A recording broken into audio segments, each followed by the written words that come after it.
Historians will agree. I was never a great public speaker. I wasn't a natural. I was never completely comfortable in the role as public speaker. But I certainly realized that every time I stood up to speak, every time I made an entrance, people were judging me, making decisions, and they wanted a leader. And I wanted to not just sound the part, but look the part.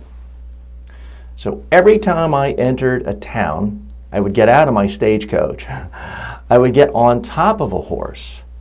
I would make sure I had my long white hose pulled all the way up to my knees so I could make a grand entrance to a town. People could see me.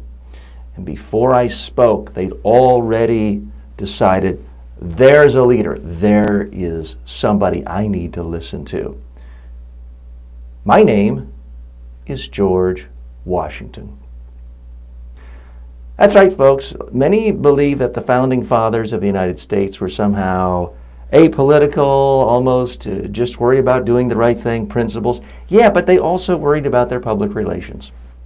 They did worry about image. And George Washington didn't want to be seen coming into town in a big fancy stagecoach.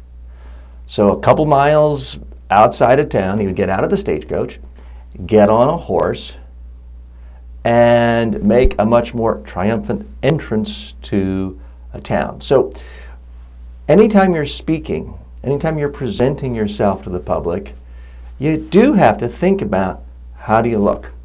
How are you coming across? Are you dressed the way people perceive a leader to be dressed? Are you making an entrance the way a leader should be making an entrance?